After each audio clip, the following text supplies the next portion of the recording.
11 বছর পর আজ আবারও ব্রাজিল ফ্রান্স ম্যাচ। দুই সাবেক বিশ্ব চ্যাম্পিয়নের লড়াই হবে বিশ্বকাপের শহর বোস্টনে। রাত 2টায় শুরু হবে ম্যাচ, যে ম্যাচকে মর্যাদার লড়াই হিসেবে আখ্যা দিয়েছেন ফরাসি কোচ দিদিয়ের দেশম। আর ব্রাজিল কোচকে বারবার মুখোমুখি হতে হচ্ছে নেইমার ইস্যুতে। বিশ্বকাপের শহরে সাবেক বিশ্ব চ্যাম্পিয়নরা গ্রেটেস্ট শো অন আর্থের সময় বোস্টনেই আবাস গাড়বে লেস ব্লুরা। প্রতিপক্ষ ব্রাজিল 5 বারের সেরাদের সাথে 2 বারের চ্যাম্পিয়নদের লড়াইটা মার্চ উইন্ডোর সেরা আকর্ষণ। ব্রাজিলের সাথে খেলা সবসময় বিশেষ কিছু। এরকম ম্যাচ খেলার সুযোগ খুব বেশি আসে না। এমন দুই দলের খেলা দর্শকদের জন্য বিশেষ কিছু, ফুটবল ইতিহাসেরই অংশ।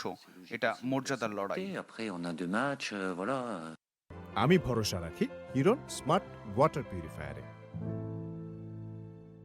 8 বছর আগে শেষ চ্যাম্পিয়ন আর মাত্র 4 বছর আগের বিশ্ব আসরে অবিশ্বাস্য এক ফাইনাল উপহার দিয়ে হেরেছিল ফ্রান্স। বিপরীতে 14 বছর হতে চলল সোনালী ট্রফি অধরা সেলেসাওদের। এবারও ফেভারিটের তালিকায় নেই দলটির নাম। ভিনিসিউস চান ক্লাব ফর্ম জাতীয় দলে ধরে রাখতে। আমাদের লক্ষ্য দারুণ ফুটবল খেলা, কেননা বিশ্বকাপ খুব কাছে চলে এসেছে। একটা জয় বা একটা গোল বাড়তি আত্মবিশ্বাস দেবে বিশ্বকাপে। আমরা ফেভারিট নই, হতেও চাই না। প্রীতি ম্যাচে নেই, বিশ্বকাপ দলে নেইমার থাকবেন কিনা তা নিয়ে একের পর এক প্রশ্নের মুখোমুখি হতে হচ্ছে ব্রাজিল কোচ কার্লো আনচেলত্তিকে। আমি সবকিছু দেখি, শুনি, তারপর সিদ্ধান্ত নেই। এটাই আমার দায়িত্ব। তবে ফুটবলে এটাই স্বাভাবিক, সবার একটা মত থাকবে, কেননা এটা কোনো বিজ্ঞান নয়। সবাই তার মতামত দিতে পারে।